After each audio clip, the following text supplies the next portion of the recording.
Good afternoon. Welcome to the Interstate Commission for EMS Personnel Practice. This is the Executive Committee. We are meeting on Wednesday, April 8th, 2026 for a regularly scheduled meeting.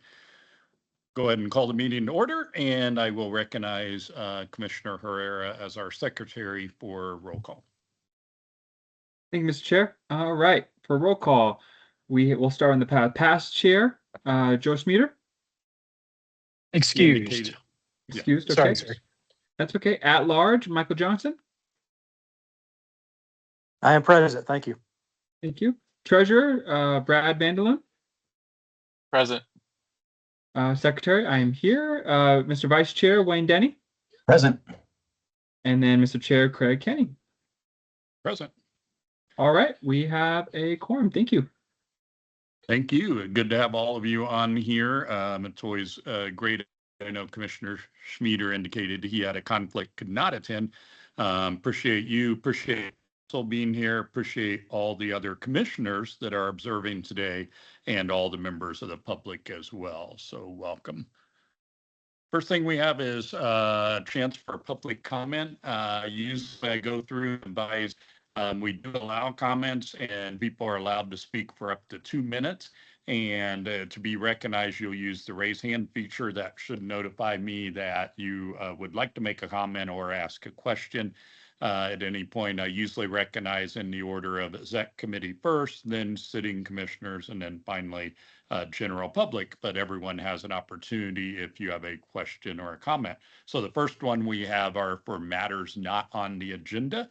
Are there anything we are not planning to discuss today that anyone wanted to comment on or ask a question about? Please use the raise hand feature and I will recognize you.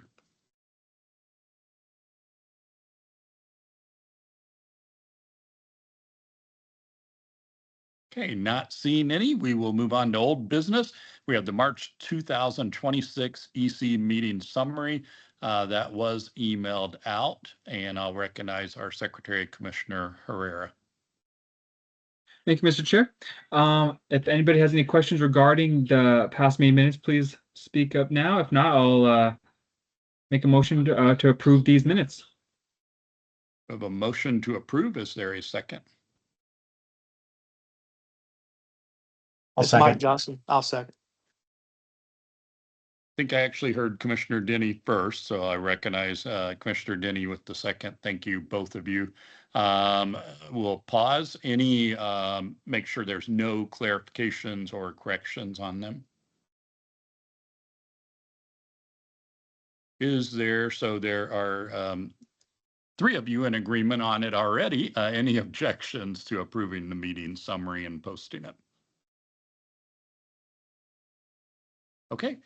Moving on to the next old business compliance committee. I apologize. Donnie has reminded me, been a little slow getting that going. And Commissioner House is designated, and I formally designate as of this meeting that we will form the ad hoc committee for compliance. And then with Commissioner House as the chairperson. And we do still we have a couple of members that expressed interest. We could still use a couple of commissioners to be members of that committee. If you are interested, please let Donnie and I know, and I can get you appointed to that committee. Donnie, anything else on the compliance committee? I think just clarification on the record, that's open to all commissioners, not just EC. And I've got, I believe, Commissioner Jones that's expressed interest. I'm trying to look over my notes here. Maybe Commissioner Johnson, did I get that right? So. Yeah, yep. I think he emailed me. Yeah. So those are the 2 I have so far. If I've missed anyone, please let me know. Those were the ones I recall. Okay, moving on, Rural Health Transformation Work Group, Donnie. Yeah, so, just to refresh everyone, we had discussed creating a work group for that. The letter kind of moved relatively quick, I should say. And so I do have an update though. And so we have the letter And just for clarity of the record and those in attendance and those online, what we had identified is that the Rural Health Transformation Grant specifically called out compact membership as an important part of the grant, an important part of the grant application, so much so that states that did not participate in the EMS compact lost points on their application.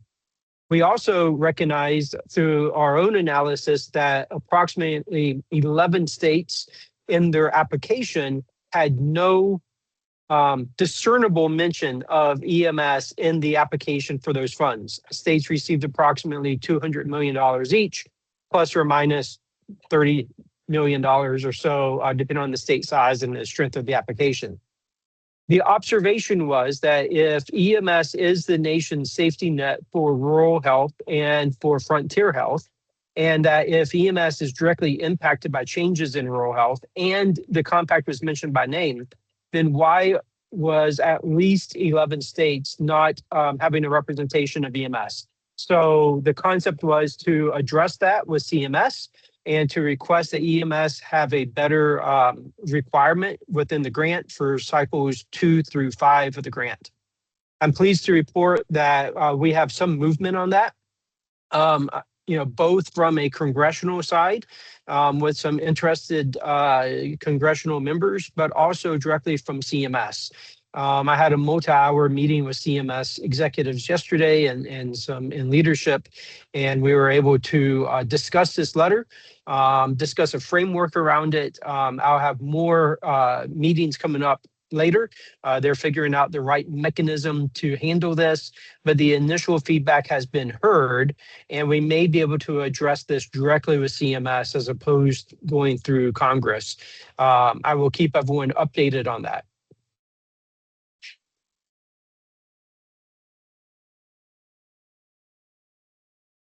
Mr. Chair, yep.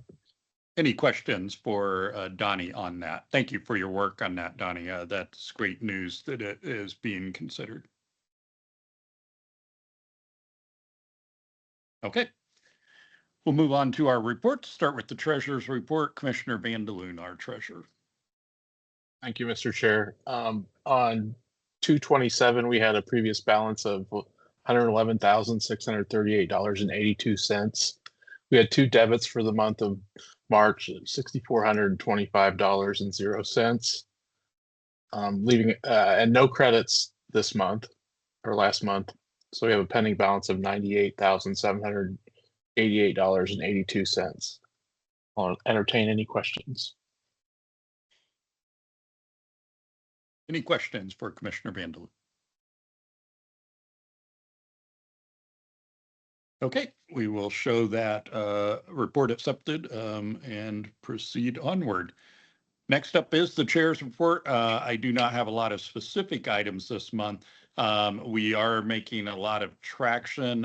Some of the states, thanks to hard work of Donnie, we have a bunch of states interested. Some of them are waning a little as the legislative session goes on. Florida would be an exhibit. But we still have a lot of states in progress. So I think we still have room to grow, hopefully looking at adding those states. I think the big thing we have coming up is, frankly, going to be our annual meeting where we will do in person, and it's in conjunction with NASIMSO's annual meeting. But that's usually a time for the commissioners to see each other in person. We do hold a meeting for the first part, and then for the second part of that meeting, then we usually engage in some discussion points, et cetera. And I know Donnie's going to talk about that a little bit later. And so I'm hopeful. I do realize travel seems to be an issue with a lot of our states. I'm hoping that I can see a lot of you there in person, both for NASIMSO for the annual meeting, but also specifically for our in-person, because I think that is very crucial to our dialogue and for the commissioners to be able to see each other and discuss things in person. So with that, I will move on. And the next one is, I think, committee report. Sorry, my report, sir. Oh, yours. I wasn't sure if it segued into yours or Joe's bylaws. So go ahead, Donnie. Yeah, no, thank you so much. So I'll start with the legislative update first, and then I'll give the general update. For my legislative update, I'd say we've had a successful year, as everyone on the phone will recognize that sometimes in the legal process, it takes more than one bite at the apple. But in Florida, the EMS compact passed out of the House, I believe unanimous, if not almost unanimously, very strong support, and went over to the Senate and simply ran out of time. Now, what that means is because it's made it through this year, it will have to be refiled for next year, but a lot of the work has already been done. And we anticipate in states that get it through one chamber, the next year looks very positive. So that happened in Florida. That also happened in New Mexico. So New Mexico made it through the House, I believe unanimous vote as well. And the Senate simply ran out of time. We still have legislation that is very, very much active in Alaska. And I spent the last week or so in Alaska at the request of their office, presented on the compact multiple times, from Juneau through Anchorage and Fairbanks to direct stakeholder groups at large meetings, but then was also invited to the state capitol, where I was invited to provide testimony at the Senate Health Committee. And that went well, so in-person testimony there, and was invited by one of the bill sponsors to actually do a meet and greet. And I believe I spoke to or met every elected official in Alaska or their chief of staff, and we were able to answer questions. Alaska is unique right now. We actually have 4 pieces of legislation all proposing the EMS compact. And we anticipate that at least one of those will get over the finish line. So it has very, very strong support there, and very strong stakeholder support as well. Connecticut is also extremely strong, provided multiple updates and work with Connecticut. It is a governor bill, part of the governor funding bill, and that looks very positive. I also want to note that our colleagues at the IAFF have answered a lot of questions and have been helpful, as some of their members have questions about the compact and how it's been used. So I appreciate their assistance on that. That's the legislative update. Let me just pause for questions there before I move into the more general update. Donnie, have you asked council if they vote twice, they don't get 2 votes as commissioners, do they? Yeah, multiple correct. bills going on. Yeah, I've never seen 4. I've seen 2. I've never seen 4. And just for clarity on that, 3 of them are omnibus bills that have multiple compacts, from 3, 4, even 5 compacts. And so, but the EMS compact is the only bill that has its own individual piece of legislation right now. So it's kind of unique. So moving on to the general director's report, I do want to do a screen share with one document. And let me bring this up here.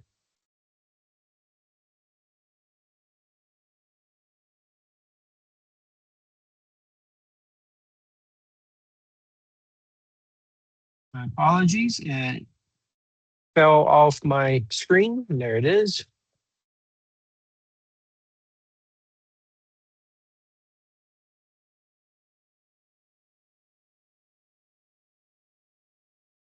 So was able to go in and do some analytic work on our data through the coordinated database, and I just want to provide a snapshot of this. I'm happy to send this out, but we have 22 states that are reporting data into the coordinated database, and currently we have 771 total licenses reported in the database.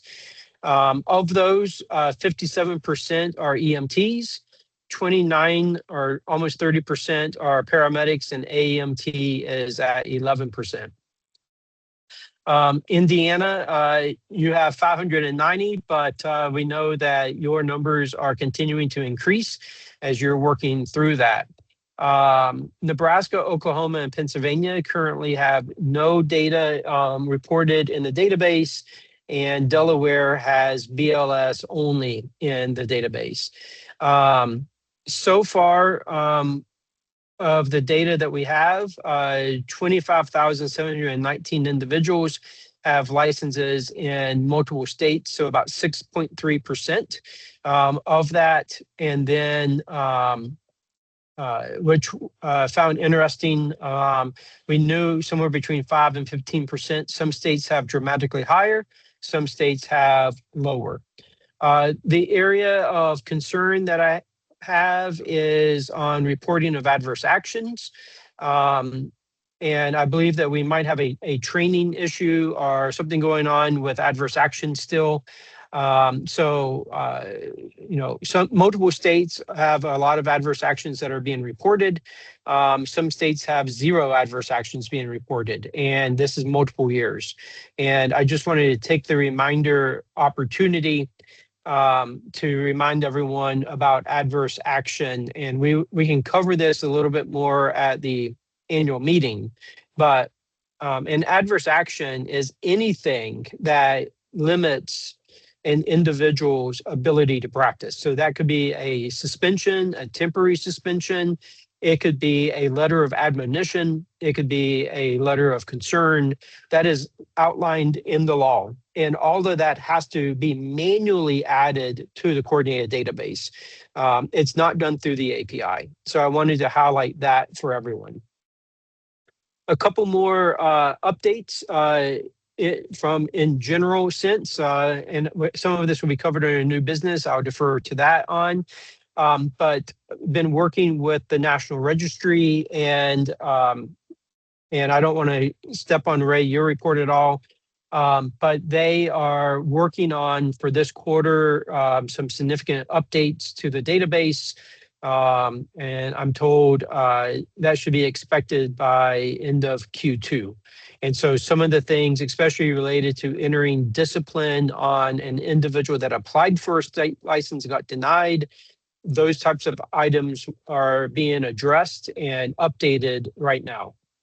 And then finally, I'll say that I continue to get very positive news from our federal partners, especially related to support for updates to the coordinated database. The last update I received was a couple of days ago, and they said, be prepared to respond quickly when we get the paperwork moving. So I'm told that things are moving, and I'll be pleased to report out exactly what that means once we get some type of an agreement for that. But it is a funding request for updates to our coordinated database. Mr. Chair, I'm happy to stand for any questions. Any questions for our Executive Director? Thank you for taking that deep dive. That's interesting information, good background on that. And I agree, good legislative report as well. Okay.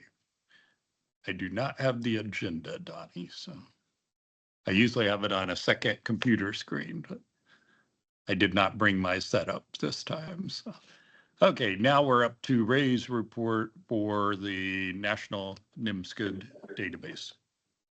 Thank you, Mr. Chair. Good afternoon, everyone. I don't have much to report this month. I just noticed that somehow Nebraska dropped off the monthly report. It should be there between Delaware and Tennessee on the right-hand side.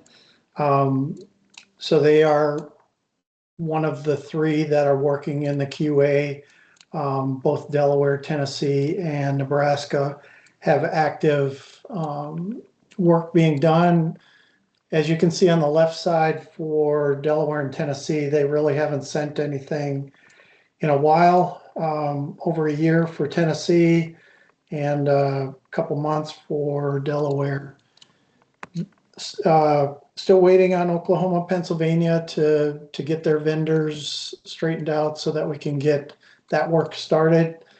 I will note Indiana, since Donnie's report, is up to 640, so that's like 50 more providers. So that's a good work moving forward. Barring any questions, that's all I have for this month. Oh, two things real quick. Back to the work being done in Q2. I don't have a outline of when that work is going to be done, but I hope to get it sometime in the next week, no more than 2 weeks. So I'll update Donnie on that, and we should have a good update for the in-person meeting. That being said, I won't be there because I have a conflict with the annual SOMA conference that I go to every year, but hopefully we will have a new director in place for the partner and advocacy team. That that person with Alan will represent at the compact meeting, and they should have an update on how the work will flow for creating some changes to the existing. And maybe by then we'll have some word on funding for the next big step. So barring any questions. Thank Thank you. you. Go ahead. I would just note the Indiana, so everyone knows, because we've talked with Ray and Donnie, they finally have us connected and we have a pipeline. But what's weird is they've kind of built the pipeline next to where our data is stored. And so we're having to ship the data over to get it in the actual pipeline stream. So we're hoping to have that done the next couple of months for full integration. Because yeah, we have a little more than 600. We have 26,000 providers. So. Big difference. Yes. Thank you, Mr. Any Chair. other questions for Ray? Okay, thank you. Appreciate the report. New business, Donnie engagement letters.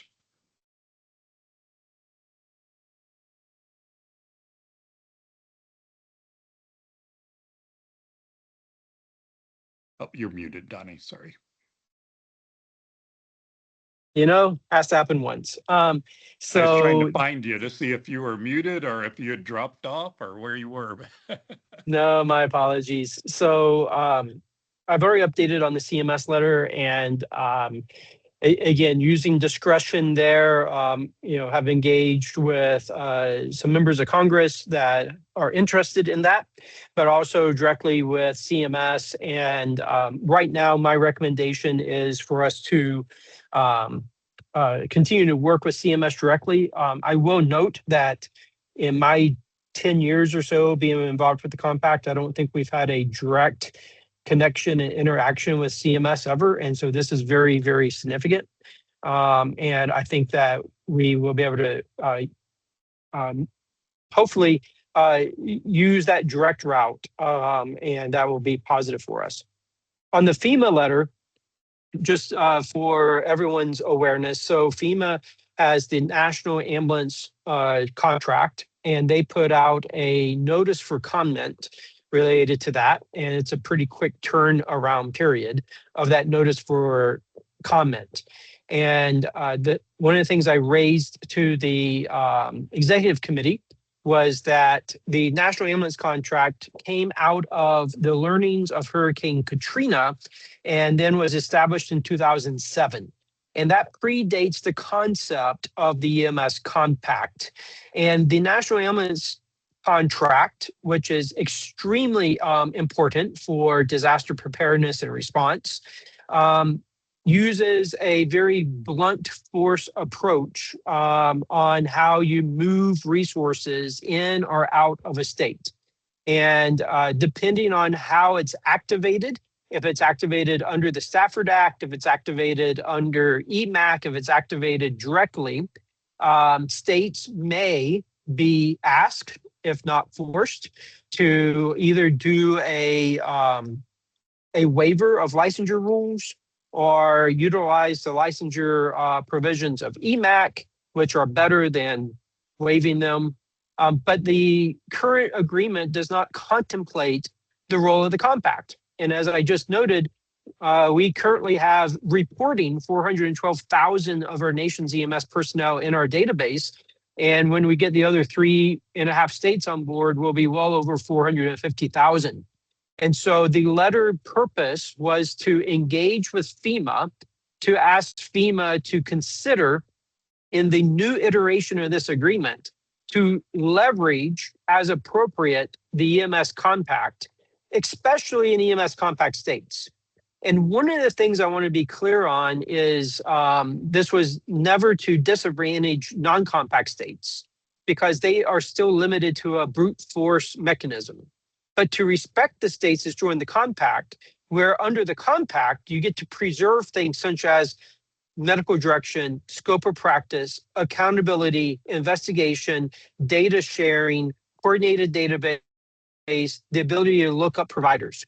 Outside of the coordinated database in the EMS compact, under the National Ambulance contract, when an EMS provider and an ambulance arrives in a state, you're either using an outdated pen paper process or you have very limited visibility into the EMS personnel. So we've drafted the letter.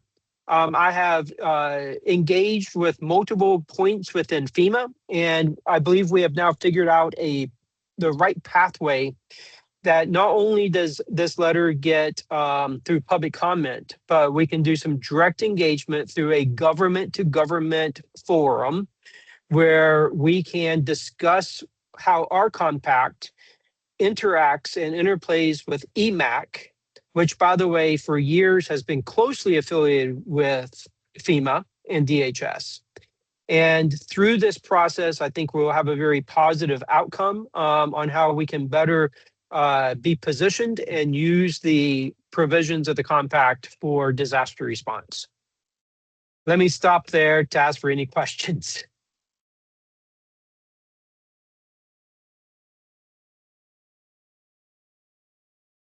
Okay, hearing none. I will keep everyone updated on that, and I anticipate very positive outcomes. The next thing is our in-person meeting agenda, and let me just switch the screen here.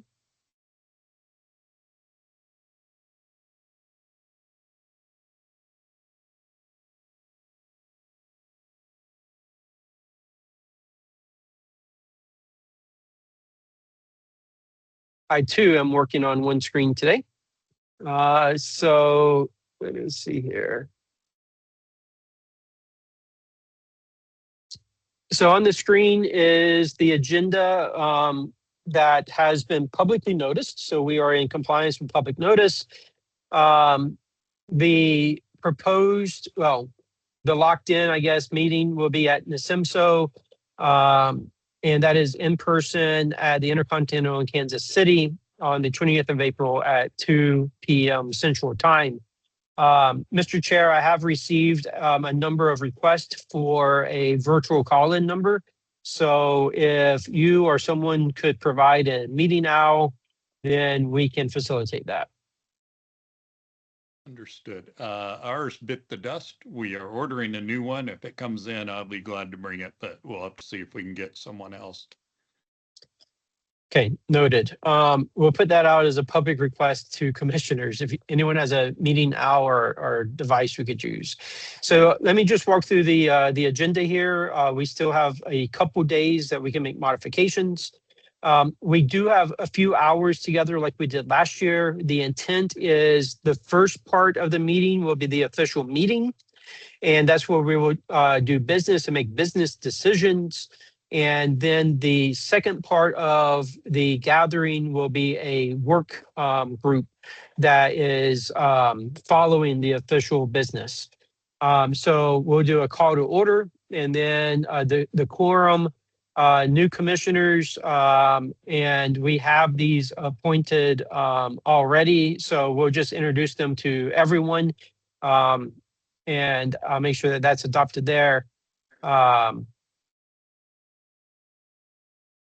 As we go down, we do our typical reports. Gam Rajatunga from the Office of EMS will be attending and will be providing an in-person update for us. Ray, I noted that you won't be there, so I'll substitute your name out for an update from National Registry. our typical old business. Under new business, we will have consideration for EMS week resolution from the whole commission. We'll do also a consideration for the EMS for Children Day for everyone. We'll discuss the updates on Rural Health Transformation Grant and then the National Disaster Preparedness and the FEMA request letter. So those are the 4 items of new business I currently have. Is there any other new business?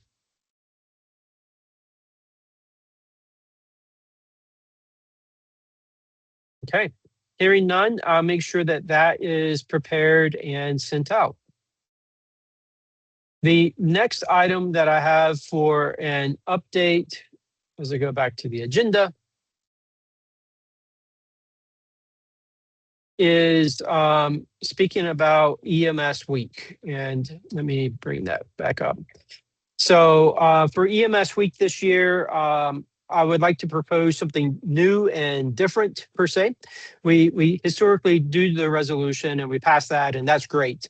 But I would like to request from the EC blessing to continue moving forward on 2 items. One is coordinating and collaborating with the National Registry to do our first ever direct email campaign, where we would send out a direct email to all 400 and some thousand EMS clinicians that speak about EMS week, but would also provide them the opportunity to download an appreciation certificate recognizing their service with their name, a state of licensure, and their EMS ID.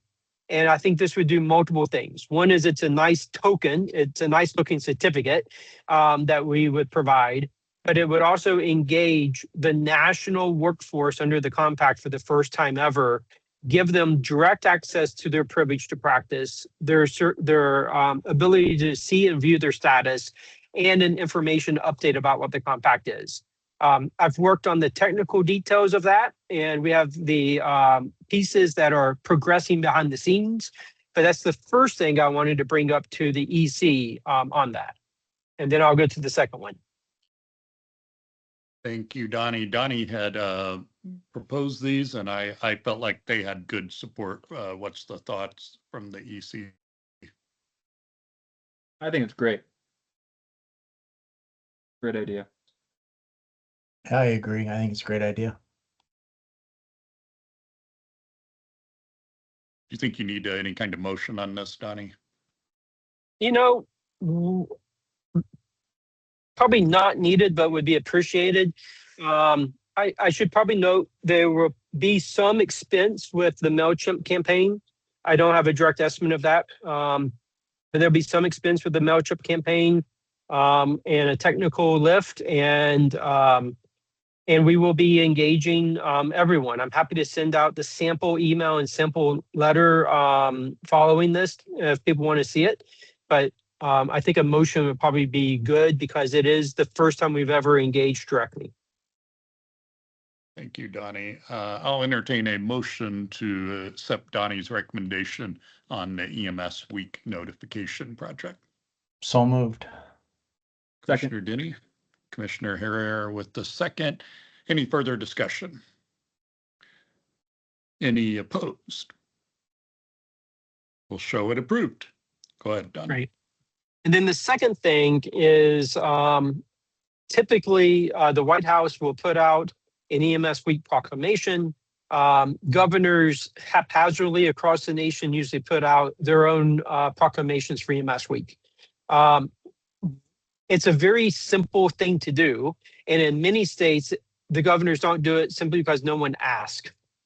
So I wanted to propose to the EC, if you thought it would be appropriate for me on behalf of the commission to reach out either through or direct to the governor's office of the states, through the commissioner and or direct to the governor's office, asking for a EMS week resolution to be submitted. There's pros and cons with both approaches. I will note that in some states, the EMS office is buried very deep, and they may not have the authority to reach out to the governor's office to request a proclamation. So you run the risk of going through the EMS office that they may not have the authority to ask for the governor's office to do that, and it would get stuck. Whereas if we go direct to the governor's office, it might seem that we're bypassing, or if we go direct and copy the commissioner is another option. Or we do nothing, and those are all valid. But I wanted to put this out as for feedback and the will of the executive committee. Thank you, Donnie. Another good idea. I know Indiana, we are able to do that through our governor's office. I guess I see a balance because I could see us as the commission through Donnie basically doing a letter of, here's the importance of EMS week, the compact, assuming we're supporting, I guess we just voted, we did earlier, that we support it and then encourage all states to do similar. Kind of that approach, I think, would be palatable because it's not superseding what the state offices are doing. It just kind of states what we're doing as an organization, kind of like, I hate to use the word challenge, but a little bit of a challenge, join us in recognizing. Thoughts? Yeah, I would agree with that. I think it would be good to verify who already has that. We actually had one signed last year by the governor because we just asked under the help with Donnie, and he signed it right away. So I wouldn't want him to get another request and you'd be like, "What is this? I just signed this," But I think this is great because all we gotta do, like you said, Donnie, we just had to ask and he signed it. Yep.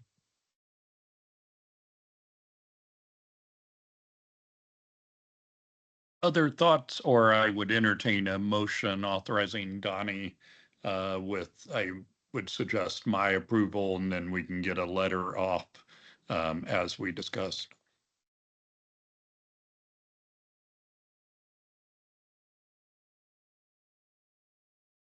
And Mr. Chair, maybe I could do a hybrid approach and maybe send out a email to the commissioners saying this is what we plan to do.